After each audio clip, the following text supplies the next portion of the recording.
স্বাগত নিউজ 24 দিনের সংবাদ। আপনাদের সঙ্গে আছে আমি যোজনা। আপনি দেখছিলেন শিরোনাম। এবারে বিস্তারিত। নোয়াখালীর বেগমগঞ্জে নারী নির্যাতন মামলায় 15 জনকে আসামি করে অভিযোগপত্র আদালতে জমা দিয়েছে পিবিআই।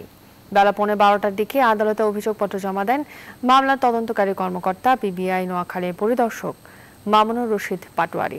আদালত এই অভিযোগপত্র গ্রহণ করেছেন।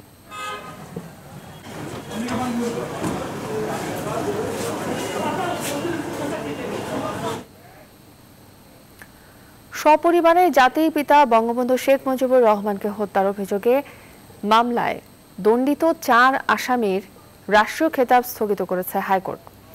একই সঙ্গে তাদের রাষ্ট্রীয় খেতাব বাতিলে সরকারের নিষ্ক্রিয়তাকে কেন বেআইনি ঘোষণা করা হবে না জানতে চেয়ে রুল জারি করেছেন আদালত। সংশ্লিষ্ট বিবাদীদের এই রুলের জবাব দিতে বলা হয়েছে। পাশাপাশি রুল শুনানি চলা অবস্থায় ওই 4 আসামির রাষ্ট্রীয় খেতাব স্থগিত থাকবে বলে জানিয়েছে আদালত। মঙ্গলবার এই সংক্রান্ত এক রিট আবেদনের শুনানি নিয়ে বিচারপতি JBM হাসান ও বিচারপতি মোহাম্মদ খায়রুল আলমের সমন্বয়ে গঠিত হাইকোর্ট বেঞ্চ রুল সহ এসব আদেশ দেন। পদক স্থগিত হওয়া 4 আসামি হলেন শরীফুল হক ডালিম, SHMB Noor Chowdhury, AM Rashed Chowdhury ও মুসলিম উদ্দিন ওরফে হিরণ খান ওরফে মুসলিম উদ্দিন খান। আদালতে আইনজীবী সুবীর নন্দী দাসের রিটের পক্ষে শুনানি করেন আইনজীবী AK খান। এর আগে গত 2 ডিসেম্বর সপরিবারে বঙ্গবন্ধু শেখ মুজিবুর রহমানকে হত্যার অভিযোগে দায়ের হওয়া মামলায় দণ্ডিতদের রাষ্ট্রীয় খেতাব বাতিলের নির্দেশনা চেয়ে আইনজীবী সুবীর নন্দী দাসের পক্ষে আইনজীবী আব্দুল কাইয়ুম খান এই রিট দায়ের করেন। রিটে এই 4 আসামির রাষ্ট্রীয় খেতাব বাতিল চাওয়া হয়। যারা বঙ্গবন্ধুর কনভিক্টেড মার্ডারার যারা তাদের যে গ্যালান্টারি অ্যাওয়ার্ড আছে বীরত্বসূচক খেতাব এটা কেন বাতিল করা হবে না, এই বাতিল না করার ইনঅ্যাকশনটাকে চ্যালেঞ্জ করে এই রিট পিটিশনটা দায়ের করা হয়েছিল। একটি ডাইরেকশন দিয়েছেন যাতে তাদের যে গ্যালান্টারি অ্যাওয়ার্ডটা রয়েছে বঙ্গবন্ধুর কিলারদের 4 জনের, তাদের এই অ্যাওয়ার্ডটাকে সাসপেন্ড করার জন্য একটা ডাইরেকশন দিয়েছে। বিদেশি অর্থ পাচারকারীদের তালিকা প্রস্তুত, শিগগিরই ওই তালিকা হাইকোর্টে দাখিল করা হবে বলে জানিয়েছেন দুদক আইনজীবী। এর আগে বিদেশি অর্থ পাচারকারীদের সব ধরনের তথ্য চেয়ে হাইকোর্টের আদেশের জবাব তৈরি করতে অ্যাটর্নি জেনারেলের সঙ্গে বৈঠক করেছেন সংশ্লিষ্ট সংস্থা।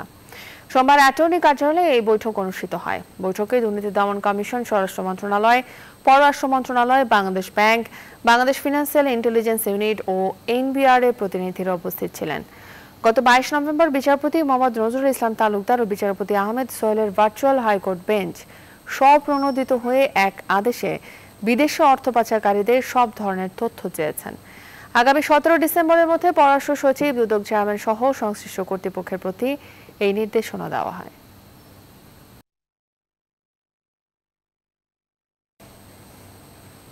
রাজধানী সহ দেশের সরকারি মাধ্যমিক বিদ্যালয়গুলোতে 2021 শিক্ষাবর্ষের জন্য আজ সকাল 10টা থেকে অনলাইনে ভর্তি আবেদন শুরু হয়েছে। প্রথম থেকে নবম শ্রেণী পর্যন্ত আবেদন করতে পারবে শিক্ষার্থীরা। আগামী 27 ডিসেম্বর বিকেল 5টা পর্যন্ত আবেদন করা যাবে। 30 ডিসেম্বর লটারির মাধ্যমে ভর্তির জন্য শিক্ষার্থী নির্বাচন করা হবে। ভর্তি সংক্রান্ত যাবতীয় নিয়মাবলী মাধ্যমিক ও উচ্চশিক্ষা অধিদপ্তরের ওয়েবসাইটে প্রকাশ করা হয়েছে। করোনা পরিস্থিতিতে এবছর বিদ্যালয় থেকে ভর্তি ফর্ম বিতরণ করা হবে না। ঢাকা মহানগরীর পাশাপাশি বিভাগীয় শহর, জেলা ও উপজেলা পর্যায়ে অবস্থিত সব সরকারি মাধ্যমিক বিদ্যালয়ে ভর্তির জন্য অনলাইনে আবেদন করতে হবে। আবেদন ফি শুধু টেলিটক প্রিপেইড মোবাইল থেকে পরিশোধ করা যাবে। এবার আবেদন ফি নির্ধারণ করা হয়েছে 110 টাকা। শিক্ষার্থীদের কোনো কোটা থাকলে তা আবেদনে যথাযথভাবে উল্লেখ করতে হবে। অনলাইনে পূরণকৃত আবেদনপত্রের একটি প্রিন্ট বা ডাউনলোড কপি ভর্তি সংক্রান্ত যে কোনো প্রয়োজনে সংরক্ষণে রাখতে মাওসী অধিদপ্তর থেকে অনুরোধ করা হয়েছে।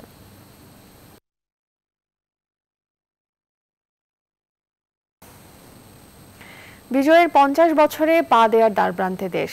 জাতির বীর সন্তানদের শ্রদ্ধা জানাতে প্রস্তুত সাভারের জাতীয় স্মৃতিসৌধ। পরিষ্কার পরিচ্ছন্নতার কাজ সম্পন্ন হয়েছে, চলছে শেষ মুহূর্তের আনুষ্ঠানিকতা। নেওয়া হয়েছে কয়েক স্তরের নিরাপত্তা। তবে করোনা সতর্কতায় স্বাস্থ্যবিধি মেনে প্রবেশ করতে হবে স্মৃতিসৌধে।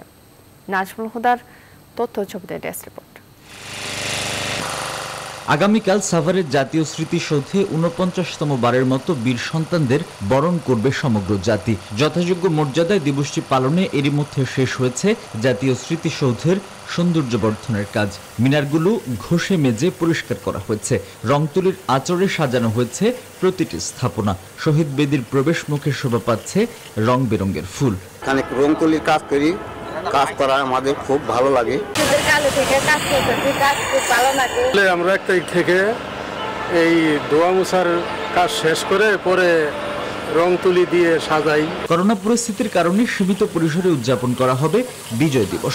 মানতে হবে স্বাস্থ্যবিধি। স্মৃতিসৌধে রাষ্ট্রপতি ও প্রধানমন্ত্রী না আসলেও সূর্যোদয়ের সঙ্গে সঙ্গে তাদের প্রতিনিধিদের পক্ষ থেকে শ্রদ্ধা জানানো হবে। মাননীয় প্রধানমন্ত্রী এবং মাননীয় রাষ্ট্রপতি ওনাদের পক্ষ থেকে ওনাদের সামরিক সচিবগণ প্রথমে ফুল দিবেন। স্মৃতিসৌধ পরিদর্শন এবং ফুল দিতে গেলে অবশ্যই মাস্ক পরিধান করে আসতে হবে। 16 ডিসেম্বর উপলক্ষে স্মৃতিসৌধ এলাকায় কয়েক স্তরের নিরাপত্তা ব্যবস্থা জোরদার করা হয়েছে। গুরুত্বপূর্ণ স্থানে বসানো হয়েছে সিসিটিভি। ডিসেম্বর মাসের থেকেই আমরা এখানে আলাদা একটা নিরাপত্তা ব্যবস্থা মোতায়েন করেছি এবং এটা অব্যাহত আছে এবং এটা যতক্ষণ না অনুষ্ঠান শেষ হচ্ছে ততক্ষণ এটা চলতে থাকবে। করোনা সংকটের শুরুর দিকে 26 মার্চ স্বাধীনতা দিবসে স্মৃতিসৌধে জনসমাগম নিষিদ্ধ ঘোষণা করে সরকার। তবে বিজয় দিবসে এসে স্বাস্থ্যবিধি মানার শর্তে উন্মুক্ত হলো স্মৃতির মিনার। Desk report, news 24। এবারে গৌরবের ডিসেম্বর প্রসঙ্গ। বিজয় নিশান উড়ছে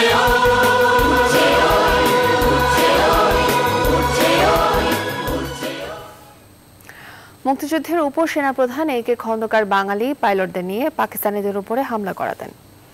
ছোট 3টি সাধারণ বিমান দিয়ে মুক্তিযোদ্ধারা দেখিয়েছিলেন অসাধারণ নৈপুণ্য। অবসরপ্রাপ্ত ভাইস মার্শাল একে খন্দকার নিউজ 24-কে শোনান মুক্তিযোদ্ধাদের সেই বীরত্ব গাথা। দেখুন অন্তরা বিশ্বাসের প্রতিবেদন।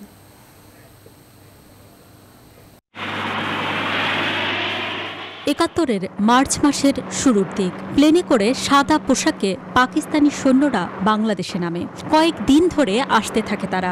হঠাৎ করে এত সৈন্য বাংলাদেশে আসায় খুব অবাক হন একে খন্দকার। অধীনস্থদের তাই আগেভাগেই সাবধান করে দেন। একে খন্দকার তখন উইং কমান্ডার হিসেবে বিমান বাহিনীতে দায়িত্বরত ছিলেন। শুধু লোক মানুষ নয়, আরো জিনিসপত্র নিয়ে আসছিল তারা। শুরু হয় মুক্তিযুদ্ধ। এরপর তিনি চলে যান ভারতে। সেখানে বাঙালি পাইলটদের দিয়ে পাকিস্তানিদের ওপর হামলা করানোর প্রস্তুতি নেন। আমরা আমাদের ছেলেদেরকে নিয়ে একটা ডিমাপুরে গেলাম।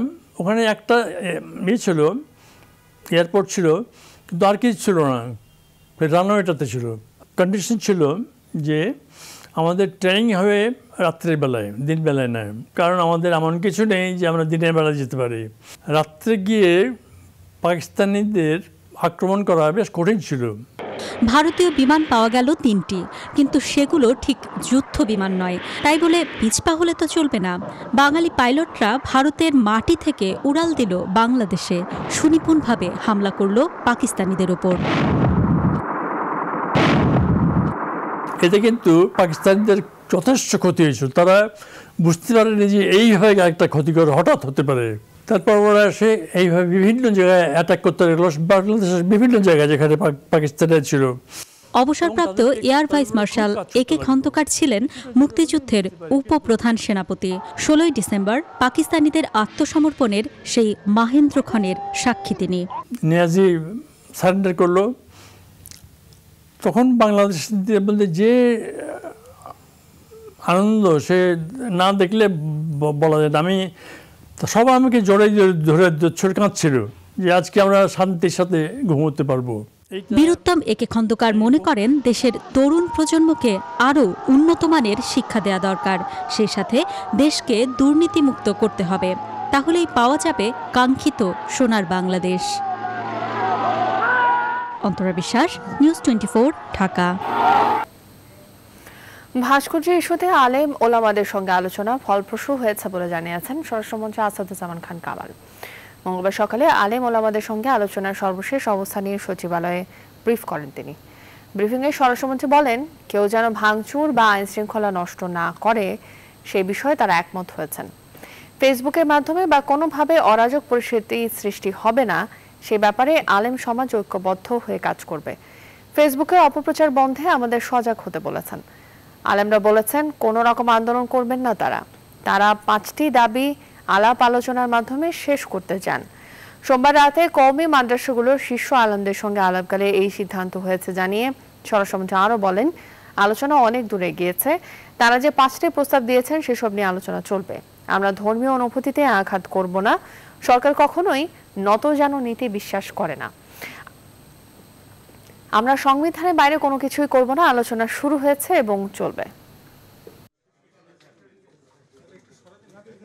আলাপের মাধ্যমেই ঐক্যমত্য যেইটুক হয়েছে আরো যে সমস্তগুলো প্রশ্ন আছে সেগুলো আমরা ঐক্যমতের মাধ্যমে আমরা শেষ করতে পারবো ইনশাল্লাহ। তারা এই আবেদন রেখেছে যে কেউ যেন রাস্তায় নেমে এসে ভাঙচুর না করে। মাননীয় প্রধানমন্ত্রীর সঙ্গে তারা দেখা করতে চেয়েছেন। সবকিছুই আলাপ আলোচনার মাধ্যমেই আমরা মনে করি ঐক্যমত্যে আমরা পৌঁছতে পারবো। সংবাদের পর্যায়ে নিচ্ছে একটি বিরতি, ফিরছি একটু পরে। আবার স্বাগত, দেখছেন নিউজ 24 সংবাদ। করোনা ভাইরাসে গেল 24 ঘন্টায় বিশ্বজুড়ে আরও 5,28,000-এর বেশি মানুষ আক্রান্ত হয়েছে। প্রাণহানি হয়েছে 8,400-রও বেশি মানুষের। এ নিয়ে বিশ্বে মোট শনাক্ত রোগীর সংখ্যা দাঁড়িয়েছে 7,32,00,000-এ, আর মোট প্রাণহানি করেছে 16,28,000-এ। আক্রান্ত ও মৃতের সংখ্যা বেড়েই চলেছে যুক্তরাষ্ট্রে। এমন অবস্থায় নিউ ইয়র্ক শহরকে আবারও লকডাউনের জন্য প্রস্তুত হওয়ার প্রয়োজন বলে মনে করছে শহরটির মেয়র বিল দে ব্লাসিও। আর ইউরোপে সংক্রমণ বাড়ার সঙ্গে সঙ্গে বাড়ানো হচ্ছে স্বাস্থ্যবিধি, জারি হচ্ছে লকডাউনও। এদিকে করোনার উপসর্গ থাকায় কোয়ারেন্টাইনে রয়েছেন ইসরায়েলের প্রধানমন্ত্রী বেনিয়ামিন নেতানিয়াহু।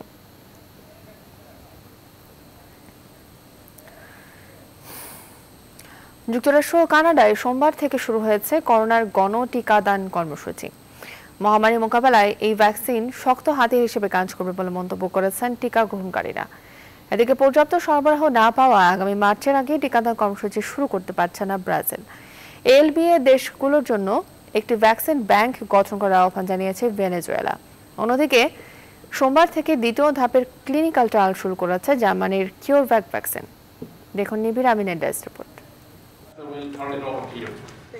বহুল প্রতীক্ষার পর অবশেষে ভ্যাকসিন প্রয়োগ কর্মসূচি শুরু হলো করোনা সংক্রমণের শীর্ষে থাকা যুক্তরাষ্ট্রে। প্রথম টিকাটি নেন নিউ ইয়র্কের লং আইল্যান্ড জিউস মেডিকেল সেন্টারের নার্স সান্ড্রা লিন্ডসে। একই দিনে টিকা গ্রহণ করেন ভারপ্রাপ্ত মার্কিন প্রতিরক্ষা মন্ত্রী ক্রিস্টোফার মিলার। আগামী বছরে যুক্তরাষ্ট্রে আরও 10 কোটি ডোজ ভ্যাকসিন সরবরাহের চুক্তির আলোচনা চালিয়ে যাচ্ছে ফাইজার। সোমবার থেকে কানাডাতেও শুরু হয় গণটিকাদান কর্মসূচি। টরন্টোতে ভ্যাকসিনের শটগুলো পরিচালন করে ইউনিভার্সিটি হেলথ নেটওয়ার্কস মিশনার ইনস্টিটিউট। একই দিনে রাশিয়ার সাইবেরিয়াতে রুশ ভ্যাকসিন স্পুটনিক 5 ভ্যাকসিনটি গ্রহণ করে স্বাস্থ্যকর্মীরা। ফাইজার ভ্যাকসিনের 60 কোটি ডোজের জন্য আবেদন করেছিল ব্রাজিল। তবে আগামী বছরের প্রথম 3 মাসের মধ্যে মাত্র 20 লাখ ডোজ পৌঁছাবে দেশটিতে। ফলে মার্চের আগে গণটিকাদান কর্মসূচি শুরু হবে না বলে জানিয়েছেন দেশটির স্বাস্থ্য কর্মকর্তারা। এএলবিএ দেশগুলোর জন্য একটি ভ্যাকসিন ব্যাংক গঠনের আহ্বান জানিয়েছেন ভেনেজুয়েলার প্রেসিডেন্ট নিকোলা মাদুরো। অন্যদিকে ব্যাপক পরিসরে ভ্যাকসিনের দ্বিতীয় ধাপের ক্লিনিক্যাল ট্রায়াল শুরু করেছে জার্মান বায়োটেক ফার্ম কিউরভ্যাক। আগামী বছরের প্রথম 3 মাসের মধ্যেই পরীক্ষার অন্তর্বর্তীকালীন ফলাফল অর্জনের প্রত্যাশা করছে তারা। নিবিড় আমিন, নিউজ 24। দেশের উত্তর ও পশ্চিমাঞ্চলে 15 তারিখের পর তাপমাত্রা আরও কমবে। এই সময় তাপমাত্রা 10 থেকে 8 ডিগ্রি সেলসিয়াস নামতে পারে, এমনটাই জানিয়েছে আবহাওয়া অধিদপ্তর। এছাড়া আবহাওয়া অধিদপ্তর জানিয়েছে চলতি মাসে 2টি শৈত্যপ্রবাহ হতে পারে। বিস্তারিত হাসান পারভেজের প্রতিবেদন। গেল কয়েকদিন সারা দেশে দিনে ও রাতের তাপমাত্রা কমতে শুরু করেছে। উত্তরাঞ্চলে টানা কয়েকদিন ধরে চলছে শৈত্যপ্রবাহ। শীতের তীব্রতায় জনজীবন বিপর্যস্ত হয়ে পড়েছে। গুড়ি গুড়ি বৃষ্টির মতো করে পড়ছে শীত। হেডলাইট জ্বালিয়ে চলাচল করছে পরিবহনগুলো। এছাড়া ঘন কুয়াশার কারণে কয়েকদিন সূর্যের দেখা মেলেনি। শীত আর কুয়াশায় নিম্ন আয়ের শ্রমজীবী মানুষ পড়েছেন দুর্ভোগে। প্রচণ্ড কুয়াশা ও শীতের প্রভাব পড়েছে কৃষিতে। কারণ মাঠে কাজ করতে না পারার কারণে আলু, বেগুন, মরিচ সহ নষ্ট হয়ে যাচ্ছে কৃষকের ক্ষেত খামার। এছাড়া ছিন্নমূল মানুষ সংকটে ভুগছেন শীতের কাপড়ের। ঠান্ডার মধ্যে ইনকাম নাই। আগে 500-600 টাকা ইনকাম করতাম, এখন মনে হয় 150 টাকার মতো ইনকাম হয়। কষ্ট করি, জম্বল না পাই, কোনো রিলিফ না পাই, খাবার কষ্ট, নাড্ডা বেসে বেসে কোনো মতে মতে খাই, ঘর বাড়ি কিছু নাই। ঠান্ডা ঠেলায় বাইরে হতে পারি না, সকালবেলা ঘুম থেকেই উঠতে পারি না শীতের দরুনে। এদিকে রোববার থেকে তাপমাত্রা কিছুটা বাড়লেও আবহাওয়া অফিস জানিয়েছে 16-17 তারিখের দিকে দেশের তাপমাত্রা আরও কমে আসবে। বিশেষ করে উত্তর পশ্চিমাঞ্চলে বেশি শীত অনুভূত হবে। 15 তারিখের পরে থেকে গ্র্যাজুয়ালি টেম্পারেচার ফল করবে। বিশেষ করে উত্তর পশ্চিমাঞ্চল, রাজশাহী, রংপুর, দিনাজপুর এবং বাংলাদেশের ওয়েস্টার্ন পার্ট অর্থাৎ পশ্চিমাঞ্চলের যশোর, কুষ্টিয়া এই রিজনগুলোতে টেম্পারেচার গ্র্যাজুয়ালি ফল করতে শুরু করবে। টেম্পারেচারটা দেখা যাবে যে কোথাও কোথাও 10-এর কাছাকাছি এবং 10-এর নিচে নেমে আসার সম্ভাবনা রয়েছে। এছাড়া চলতি মাসে দুটি মৃদু কিংবা মাঝারি শৈত্যপ্রবাহ হতে পারে বলে জানাচ্ছেন এই আবহাওয়াবিদ। শৈত্যপ্রবাহের মানে মৃদু ধরনের হওয়ার সম্ভাবনা হলো 17, 18, 19 এই সময়টাই, এবং এই মাসের শেষের দিকে আবার আরেকটা শৈত্যপ্রবাহের একটা সম্ভাবনা আছে মৃদু থেকে মাঝারি ধরনের। এবছর পঞ্চগড়ের তেঁতুলিয়ায় সর্বনিম্ন তাপমাত্রা রেকর্ড করা হয়েছে 9.6 degree Celsius. Hasan Parvez, news 24, Dhaka. News 24 সংবাদে নিচ্ছে আরও একটি বিরতি, সঙ্গেই থাকুন। আবার স্বাগত, দেখছেন নিউজ 24 সংবাদ। করোনাকালে সম্ভাবনা বাড়ছে ই কমার্স বা অনলাইন বাণিজ্যের। এই সময় বেড়েছে নতুন নতুন অনলাইন উদ্যোক্তার সংখ্যাও। খাত সংশ্লিষ্টরা বলছেন, মহামারীর এই সময় ক্রেতাদের বড় অংশই ঘরে বসে নিত্যপণ্য সহ প্রয়োজনীয় সামগ্রী কিনছেন। তবে স্বাস্থ্য ঝুঁকি এড়াতে ই কমার্সের পরিধি দেশব্যাপী ছড়িয়ে দেওয়ার পরামর্শ অর্থনীতি বিশ্লেষকদের। এক্ষেত্রে মানসম্মত পণ্য, ইন্টারনেট সুবিধা এবং সক্ষমতা বাড়ানোর তাগিদ বিশ্লেষকদের, জানাচ্ছেন বাবু কামরুজ্জামান। করোনাকালে বিপর্যস্ত অর্থনীতিতে ভিন্ন আশার আলো জুগিয়েছে দেশের ই কমার্স বাণিজ্য। শুরুতে কেবল ওষুধের অর্ডার কয়েকগুণ বেড়ে গেলেও এখন নিত্যপণ্য থেকে শুরু করে ইলেকট্রনিক্স, মুঠোফোন, ফ্যাশন পণ্য, জুতা, শাড়ি ও গয়না এমন সব পণ্যের বেচাকেনাও বেড়েছে অনলাইন প্ল্যাটফর্মে। স্বাস্থ্য ঝুঁকি ও নিরাপত্তার কারণে ক্রেতার অভ্যাসেও এসেছে পরিবর্তন, যা নিয়ে আশাবাদী হয়ে উঠছেন ই কমার্স উদ্যোক্তারাও। ফলে করোনার এই সময়কে অনলাইন ব্যবসার কৌশল হিসেবে বেছে নিয়েছেন অনেক নতুন নতুন উদ্যোক্তা। অনলাইনে পণ্য কিনবে কিনা এটা নিয়েও সংশয় হচ্ছিল খুব। তবে করোনার এই সময় প্রতিযোগিতা যেমন বেড়েছে, তেমনি অনলাইনে কেনাকাটাও মানুষের বেড়েছে। ব্যবসায়িক যে পরিধির যে বৃদ্ধি, সেটা মূলত এই করোনাকালীন সময়েই অর্জিত হয়েছে। করোনা চলাকালীন সময়ে প্রায় 40 জন নতুন কর্মী নিয়োগ দিই। আগে যে ডট টু গ্রো করতো তার থেকে অনেক বেশিভাবে গ্রো করছে, বাট আবার একদিকে এটাও ঠিক যে এই গ্রোথটা কিন্তু কিছুটা এখনো শহর নির্ভর হয়ে আছে। ই কমার্স উদ্যোক্তারা বলছেন, করোনাকালীন এই সময়ে ক্রেতারা অনলাইনে ভরসা খোঁজায় সুফল মিলছে এই খাতে, বাড়ছে বাজারের আকারও। ই কমার্স খাতের ব্যবসায়ীদের সংগঠন ইক্যাবের হিসাবে করোনাকালে গত 8 মাসে এ খাতে লেনদেন হয়েছে অন্তত 3000 কোটি টাকা। সংগঠনটির সদস্য সংখ্যা এখন 1400। করোনার এই সময়ে নতুন সদস্য যুক্ত হয়েছে 365টি, যদিও শতভাগ কার্যক্রম চালাতে পারছে 3 থেকে 350 প্রতিষ্ঠান। আমাদের কোনো স্ট্যান্ডার্ড অপারেটিং প্রসিডিউর এখন পর্যন্ত নেই। নীতিমালা আমাদের যদিও আছে, কিন্তু আইন এখনো ই কমার্স সেক্টর এখনো হয়নি। আমাদের রুরাল ই কমার্স ডেভেলপমেন্ট করার ক্ষেত্রে বেশ কিছু পলিসি সাপোর্ট প্রয়োজন। ইনফ্রাস্ট্রাকচারও দরকার, সাপোর্ট দরকার, আরো স্কিল এনহ্যান্সমেন্ট দরকার যারা অনলাইনে বিশেষ করে বিক্রির সাথে যুক্ত আছেন সেখানে। তবে কেবল রাজধানী কেন্দ্রিক নয়, দ্রুতগতির ইন্টারনেট, মানসম্মত পণ্য এবং সরবরাহ ব্যবস্থার উন্নয়ন ঘটিয়ে ই বাণিজ্য রাজধানীর বাইরে ছড়িয়ে দেয়া গেলে নতুন কাজের সুযোগ এবং স্বাস্থ্য ঝুঁকি কমিয়ে আনা সম্ভব বলে মত এই অর্থনীতি বিশ্লেষকের।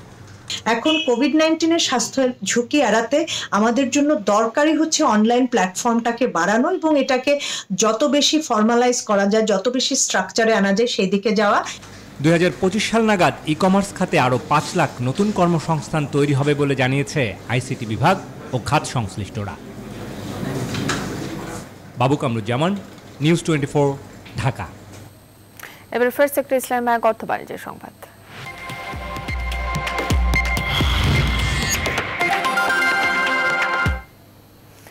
আর মাত্র একদিন পরেই বিজয় দিবস। এই দিবসকে সামনে রেখে ব্যস্ত সময় পার করছেন যশোরের গদখালি ফুল চাষিরা।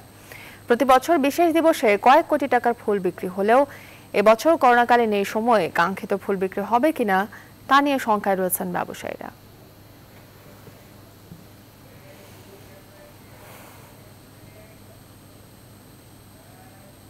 সংবাদের আরও একটি বিরতি। বিরতির আবার স্বাগত, দেখছেন নিউজ 24 সংবাদ। পারিবারিক কারণে বঙ্গবন্ধু টি-20 কাপের ফাইনাল না খেলেই যুক্তরাষ্ট্র চলে যাচ্ছেন সাকিব আল হাসান। গতকালই হোটেল ছেড়েছেন তিনি। আজ যুক্তরাষ্ট্রের উদ্দেশ্যে ঢাকা ছাড়বেন এই অলরাউন্ডার। সাকিবের চলে যাওয়ার বিষয়টি নিশ্চিত করেছেন তার দল জেমকন খুলনার টিম ম্যানেজার নাফিস ইকবাল। তিনি জানান, শ্বশুরের অসুস্থতার কারণে যুক্তরাষ্ট্র যাচ্ছেন সাকিব। এর আগে আসরের প্রথম কোয়ালিফায়ারে গাজী গ্রুপ চট্টগ্রামকে 47 রানে হারিয়ে ফাইনাল নিশ্চিত করে সাকিব, মাহমুদুল্লাহ, মাশরাফিদের খুলনা। অবশ্য এই টুর্নামেন্টে নিজের নামের সাথে সুবিচার করতে ব্যর্থ হয়েছেন সাকিব।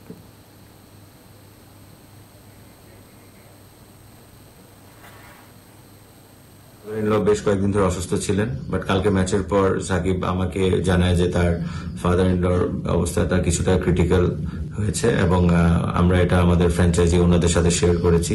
উই রেসপেক্ট দ্যাট যে ফ্যামিলি ডাজ কাম ফার্স্ট, তাই আমাদের নিয়ে কোনো অবজেকশন ছিল না এবং সাকিব কালকে রাতে হোটেল ছেড়ে তার বাসায় যায় এবং আজকে তার ফ্লাইট ইউএসএ তে। এই ছিল দুপুর 2টার সংবাদের আয়োজন। এতক্ষণ সঙ্গে ছিলেন তাদের সবাইকে ধন্যবাদ।